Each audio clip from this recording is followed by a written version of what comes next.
Problem I have with this game is that whenever I play with anybody, they just throw me to the zombies. They pick I want to me play this and game they now. say, I want to play this game now. Just get rid of Mike. So I'm like, no, hear me out. I like this game. If you let me stay in the shopping mall with you, I'll give you the antidote.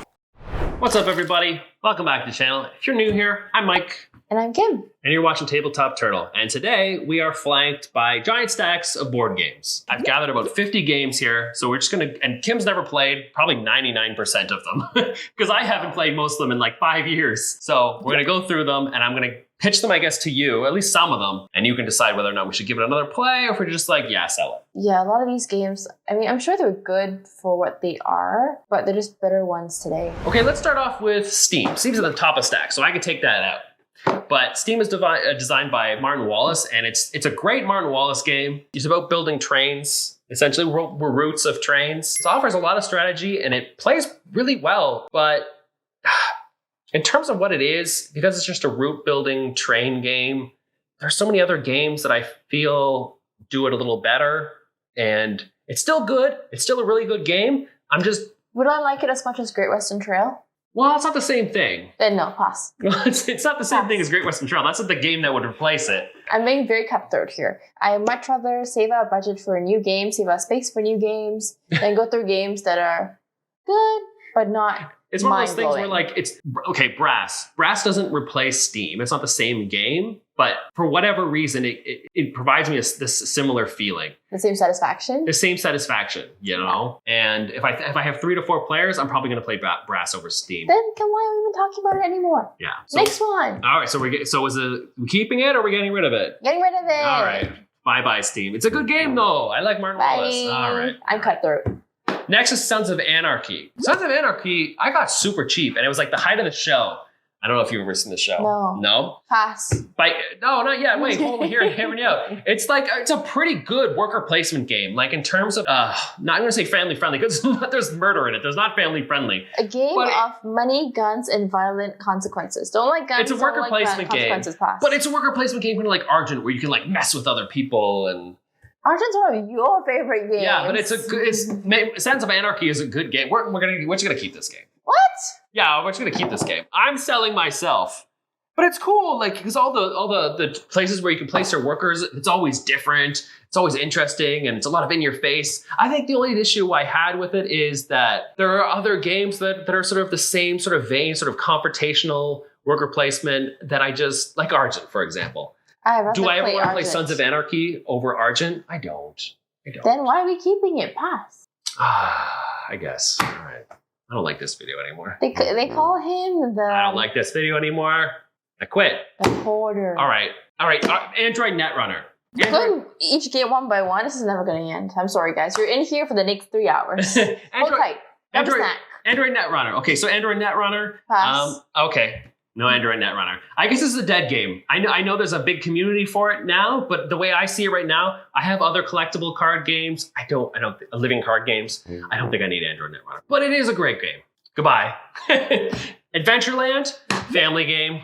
That's Adventure game is decent. It is actually a pretty good game. It sits in that genre of just being sort of like lighter family weight games. And I have so many of those that at some point, some just got to get cut. Yeah, lighter family weight games. Like I'd rather, like go shopping every other week, every month for a new one because there's always new ones. There's always new ones. And it's more because they're so lightweight. But it's not intense. It's no strategy. I'd rather like try a new one out all the time. Well, you've never played Adventureland. Maybe you should give it a shot. It looks old. And also the logo reminds me of like Haribo, and makes me want to have candy.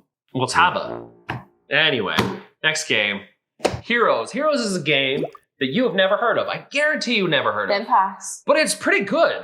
But for whatever reason, because Heroes is like a 2-player dueling game that's the player turns are simultaneous. So it's kind of action-packed because you're both. It's so like imagine what's that game? Ashes, Rise of the Phoenix Born, but you're playing at the same time. But the difficulty Why do you do this? Is that dice? Yeah, I'm rolling. Okay, keep. This is weird. I will try it. Okay, maybe we'll try Heroes, yeah. But Okay, we're gonna try heroes. We're gonna keep heroes. We need to make a keep pile at the same time. Like I don't know if you guys can see this. It's actually like 3 piles on each side. Yeah, it's And, actually it goes up more, to like here. much more depth too than what the camera reveals. We couldn't stack it too high because the light, you wouldn't see us. We'd be in shadows. It would be in a cave. Yeah, the theme of the video. Which is how we live our life, actually. Yeah, it'd be in a much cave darker. of board games. Yeah. Which is the next game. The game is called The Cave. It's about spelunking. Splunking? Splunking. It's just splunking. Well, we're supposed to go splunking. You don't want to go splunking, so you want to play a game about splunking? Yeah, we're supposed to go splunking on Saturday to like some place in Quebec or something, but we're probably going to cancel on them. So if you're watching, we canceled. We have not canceled, actually. Oh, well, we probably should then. We'll play the splunking game instead of going splunking. The game itself, you're exploring a cave. It's a little basic. It's not that great. You're sort of like collecting little things that little tiles and stuff to gain points. It's okay. Then why are we even discussing it if it's okay? We shouldn't be. City of Heroes. Horror. Oh, why is that even here? We're keeping City of Heroes. This doesn't even need to be discussed. City of Horror. City of Horror. This doesn't even need to be discussed. We're gonna keep I don't want to keep any horror games. Here's the reason I was thinking about getting rid of it. It's one of those games horror. that has a very specific crowd that you need to play with. Because what it is imagine a screw you game times 1,000,000. Because it's a negotiation game where you have to decide who you throw to the zombies in a zombie apocalypse. The problem I have with this game is that whenever I play with anybody, they just throw me to the zombies. They pick I want to me play this game now. I want to play this game now. Just get rid of Mike. I'm like, no, hear me out. I like this game. If you let me stay in the shopping mall with you, I'll give you the antidote. And like, nah, I think we just rather get rid of Mike. I like this game. I'll win this game. And so I think it's like, honestly, it's actually really good. Every Halloween, he just wants to watch a bunch of movies and eat a ton of candy. Yeah. Like insane amount of candy, like enough to feed a neighborhood of kids kind of candy. Because he loves diabetes. And I think instead of doing that, we just play like horror themed board games. But yeah, I don't like scary things. I don't want to watch movies. It's a really good game, but it requires a very specific set of friend group that are okay with being a little mean, because the game is mean. Yeah, I think I can find some friends that want to dump it's you. Mean. Well, no, you can't just dump me. I have the antidote. It's a good game. I think we can. All right, Kings of Air and Steam. I don't even know if I've ever played this game. It's just like a route delivery game. Let's get rid of it. I have lots of delivery games. It's not worth it. The art is ugly. Next game. The only game. Oh, wait, you're supposed to be deciding this. What do you think? Trash them all. All right. Is Ice Flow the game with the penguins? Yeah. No. You're thinking of, okay, we'll do Ice Flow. Ice Flow's next. Ice Flow is not the game with the penguins. You are thinking of, Hey, That's My Fish. I like that game. I'm glad. Ice Flow is another screw you type of game where you have your little adventurer and you're trying to make it across these sort of like moving icebergs to get to the other side.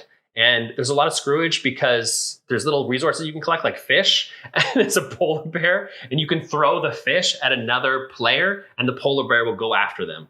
I think it's been a while since I played, so I might have got that rule wrong, but I'm pretty sure that's how it is. It's actually pretty decent, and it's another one of those games, kind of like Heroes, that I guarantee you've never heard of. I guarantee. Let's keep it. I want to try it out. Oh, like we should keep Ice Flow? I could at least try it out first, and then we can decide after if we get rid of it, right? Because it's not like a today or nothing. No, that's true. Okay, I've seen Nuns on the Run on the shelf, and I was like, a game about nuns? We have to give it a shot. Yeah, you are in a nunnery. Essentially, in Nuns on the Run, you are in a nunnery, and you are... What are junior nuns? Isn't it just a convent or something? It's a convent? Yeah, a convent. What is a nunnery? No, because like I think you're junior... What is a junior nun? A nun... study? I don't know. But you're little girls, essentially. And what the premise of it is that you have the main nun, and you're sort of like sneaking out to get like, oh, I'm going to go and get some candy, or I'm going to go and get a book or something. A book. Like things that you're not supposed to have because it's after hours. And so the nun will come around and she tries to find you. It's a hidden movement game where one player plays as the main nun, and she's trying to find the other players who are playing as the little girls trying to find stuff. For a hidden movement game, it's not that great. It's not that great. There's so much better. It's another one of those games that you've probably never heard of, and you've definitely never heard of. It's kind of, nobody talks about Nuns on the Run. For the little Catholic girl in me, we should play it. It's not. We can. I guess we can. It's one of those games I mentioned, a lot more fun when you're drinking. Could be. Next up, Kraftwagen. I brought that here just so that I could say Kraftwagen. I think that's how you say it. It's like a generic. I feel it's a little generic at this point. I really liked it. I was playing the heck out of it on Tabletopia for a while with my friends. And now that I own it, there's so many other games that fill that same space. It's sort of a market-driven game where you're building automobiles and then you're selling them. That's the game. And I think it has a rondel in terms of your action selections. It's a little basic. Then pass. Yeah. Campbell's Cascade, another game most people have never heard of. A lot of these games are going to be games that nobody's heard of. Campbell's Cascade. Campbell's Cascade is really neat. If you remember Galaga, you might not know Galaga. You're those space shooter games where you have a little spaceship and you're firing all this stuff and everything gets bigger and fills the screen.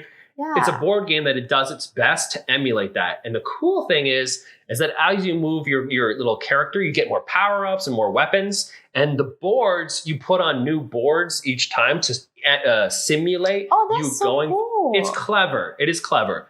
But the game itself, it felt unbalanced and it felt really random, which I understand it's kind of part of the thing. But like the video game. Yeah, and I was kind of like, I don't know if I need this anymore because it was just never getting played. What do you think? Would I rather just play the old video game? Probably. Probably. So we'll probably get rid of that then. Yeah. That mechanism, I guess, kind of reminds me of that game where you bring the new boards and you're like digging deeper into the ground. Motherload? Motherload's a great game. That's by Roxley Games. That's a great game. That's another game that you guys have probably never heard of because nobody talks about it, but Motherload is fantastic. We need to do underrated games for sure. Yeah, Motherload is fantastic, but it's actually that kind of similar. A new board comes out, you kind of explore. But it doesn't feel like, even the art on that one feels like it's kind of little throwback. Like old school comics. So get out of here. 8-Minute Empire. 8-Minute Empire I bought because it was $10. It's part of this little series called 8-Minute something or other. Like there's 8-Minute Legends, 8-Minute this. It's just a super simple game. I can't even describe it because I barely remember it. So we're just going to get rid of it. Honestly, when I see games like small games like that, if they're not roll and write, scratch and write kind of games, I'm like, not appealing to me. No. Viceroy. I think I'm pronouncing Viceroy right. We're getting rid of that. We played that recently, remember? And it wasn't. No, it just didn't hold up. I do not remember because it was not impressionable. It was like it's a super abstract game that has tons of character art. I don't know why. It seems wasted. Oh, yes. And there's like the little round disc that you put on it. It's sort of like we played with our friend that was here. Yeah, it's a lot of set collection and like... It was not good. It's okay. No, it's not okay. It's not good. Yeah, it's gone. Bye. Next is Elder Sign. Elder Sign is a cooperative game, a dice cooperative game set in sort of the Eldritch Horror, Lovecraftian world.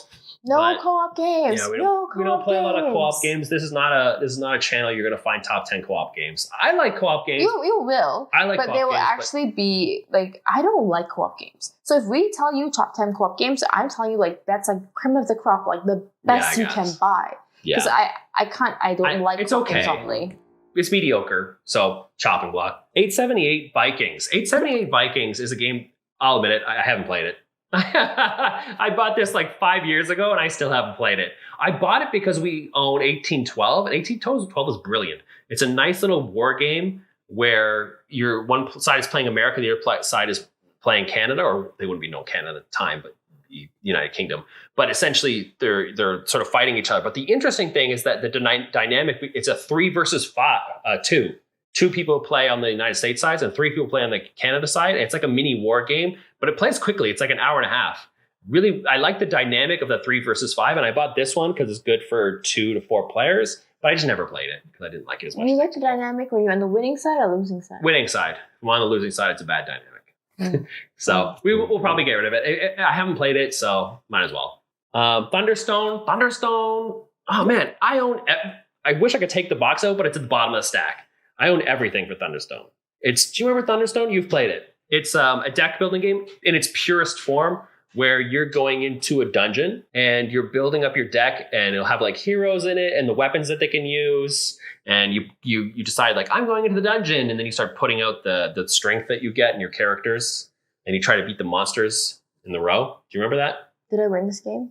Probably not. Then I'm giving up the game. But I own everything, so it feels bad to get rid of it. But then keep it. Yeah, give it another shot. It's just a board. It's kind of we played it. It plays really long. There's so much stuff now because it's a pure deck builder, a la like a Dominion. Just doesn't. I don't know. For me now, deck building isn't enough. There has to be some other game elements. So yeah, I'll probably ditch Thunderstone. That sucks. I own everything, but it is what it is. Dungeon Lords, Vlada Chevadel. I might pronounce that wrong. He's one of my favorite designers, so it feels bad to put that on the chopping block.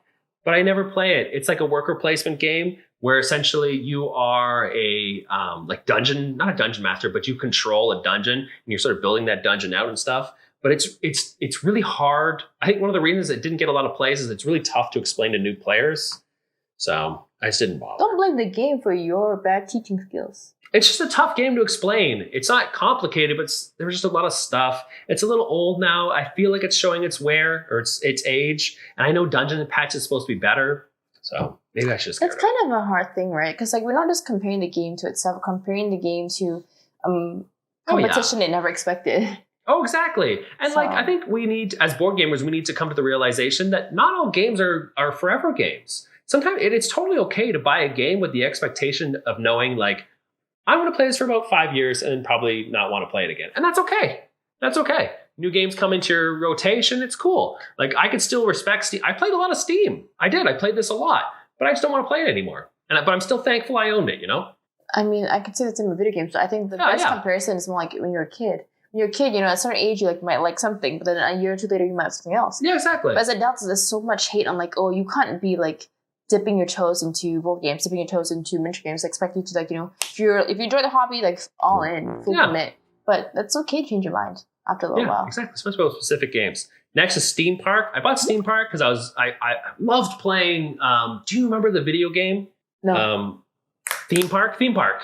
Absolutely. Roller Coaster Tycoon. No. Oh my god. Okay, well. She thinks generational gap or games? something. What the heck? You remember? You guys remember? Generational gap. We're in the same generation. It's brilliant games. But I spent my time outdoors and not playing video games all day. I'm sorry. But I remember playing the video game a lot. I wanted a board game that sort of emulated that. And Steam Park is cute. It's a very cute game. It's got little 3D rides that you build. And for some reason, the clientele that visit your theme park are little tiny robots, little wooden robots. But that's kind of cute. It is cute. But the game itself is just so, it was a little basic, a little boring.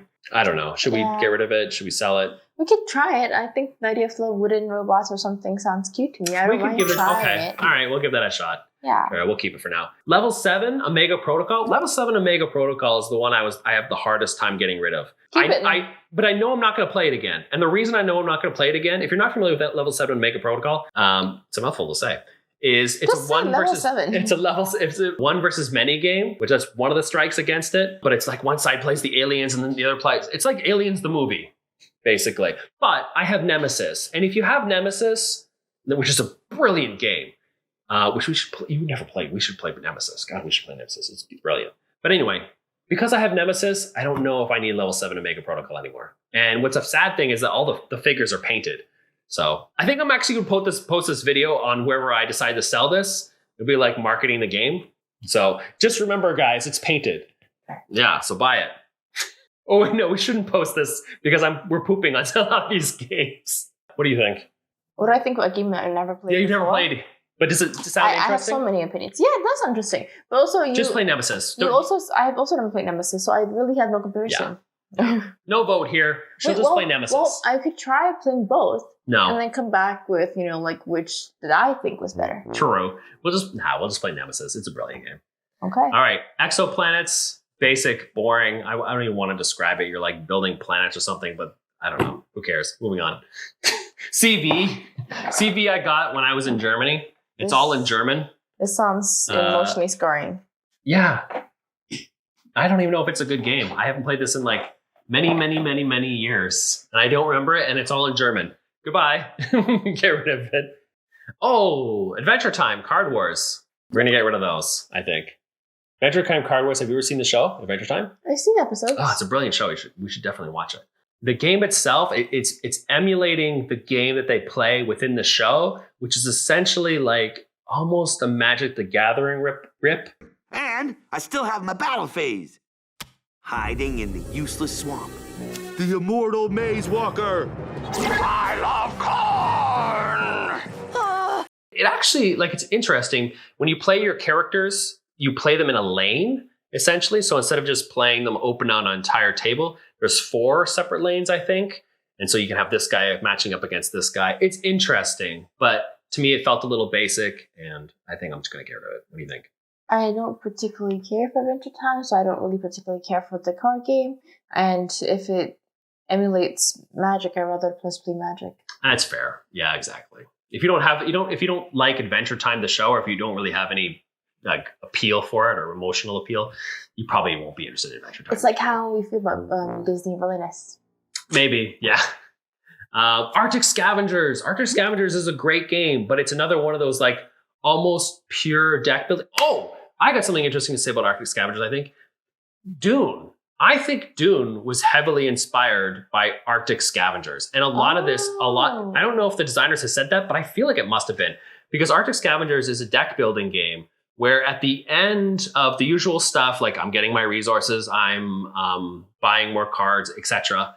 At the end of it, there's like a little fight because what you essentially are these like you're a scavenger in this sort of post-apocalyptic winter wasteland, but you're all representing a different tribe of people.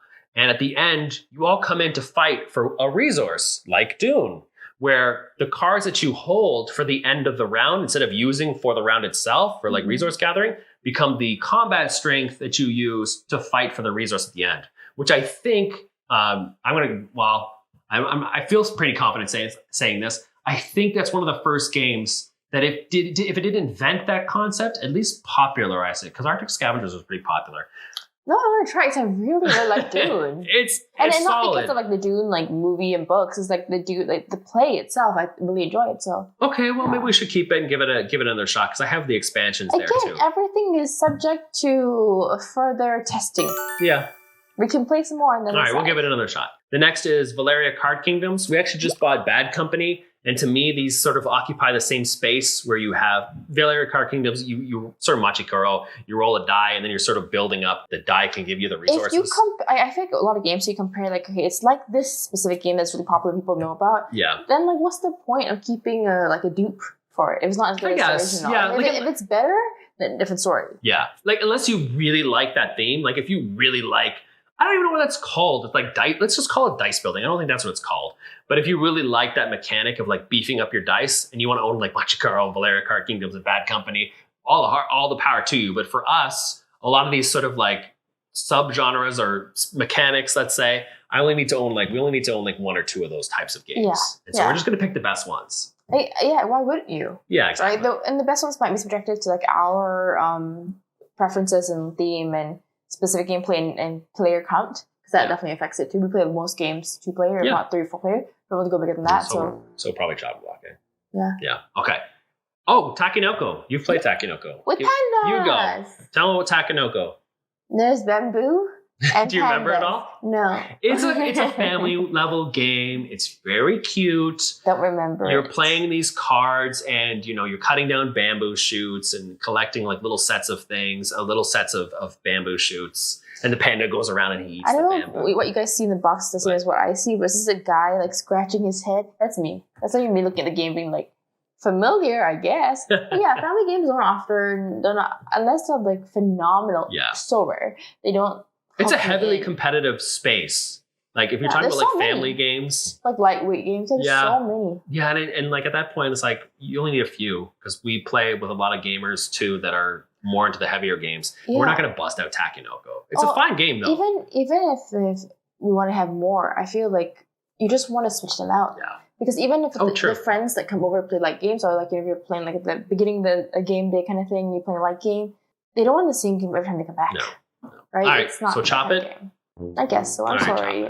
I'm sorry, pandas. It's decent. I think the last one we'll cover is Vast. Because there's, like I said, there's tons here, so we can't go over all of them. But Vast is asymmetric as heck. I love the idea of it because each player plays a different thing. Like one player is like the goblins, another player is the dragon, another player is the thief. And they all have different rules and different objectives to win the game. And you're all kind of like diving into this dungeon. The difficulty I have with it is the same difficulty I have with Root, which I'll keep because it's a brilliant game and I'll play it eventually. But the difficulty I have with it is that when I explain it to new players, it's tough to explain an entire different rule set for each player. That's hard. It's really hard. And it's not the game to me when I played it. It didn't feel good enough to warrant that effort, whereas Root kind of did. Again, haven't played this game, but I fully understand where you're coming from. The stuff. Yeah, I would say even separate from explaining the same different rules for every single person, there are even many games where each person has player powers. And some games itself, like it's like just annoying to explain to every single person. Like, oh, go look up your player power. Like, yeah. And if the game isn't good, it's not worth it then. Yeah. Right? Then why would we make the extra effort to do that? Vast is okay, but yeah, it's exactly what we talked about. If the game's going to warrant me sort of like having to do separate explanations for everybody, the extra effort, then it's got to be really damn good. And Vast isn't really damn good. It's good, but it's not really damn good. So. It can be different for different people, and I think so. It's general disclaimer for all the games. I think it very much depends how many games you have and how frequently you play those games. 100%. If you're playing Vast every single like week, it might become so second nature to know all the different things. It's so easy. When you own 20 games like us, it's like... That's the difficulty. Exactly. We own 350 games, and when you own a lot of games, there's a lot of rules up here. And the tough thing is that when there's so many rules up here, you need some games that you teach or play later to be a little intuitive, just a little intuitive, so you can jog the memory. Vast is not intuitive. And teaching separate rules, that's not intuitive. So... yeah. Goodbye, Vast. And I think that about wraps it up. That's most of the games. Like I said, we didn't go over all of them. I guess most of them are getting on the chopping block, but it looks like we'll be keeping some of them, at least temporarily. We're giving some of them a second chance. Yeah. And definitely, like, I'm not going to put them up for sale just yet. I'll probably wait a week or two. So let me know in the comments if there's any that, like, if we're just doing a disservice to, or that Kim needs to try. Because like I said, I've played all of them except for the Vikings game. You know, maybe. If your favorite or one of your favorite games are up here, let us know. Yeah, let us know if be passionate. Sell it to us. Exactly, because I'm like, maybe the way Mike explains, the way he thinks about it, isn't, you know, he's not a sales guy. Well, my explanations are pretty brief, and like some of these games you're looking at like 8 years of me never playing. So I'm just like, I think this happens in the game. I don't know. He's bad with timeline too. So he'd be like 5 years, and I'm like, that's been 10 years. I don't know what you think 5 years. You know, so if something has like stood the test of time for you, let us know. Yeah. So that's everything. Yeah. Thanks so much for watching. If you're watching this on wherever I'm selling it, just disregard everything I said. All these games are brilliant. Buy them. Buy them all. Buy them all. Especially the ones that level 7 where he painted all the miniatures. Yeah, that's right. All right. Bye, guys. Thanks, everyone. See you in the next one. Bye.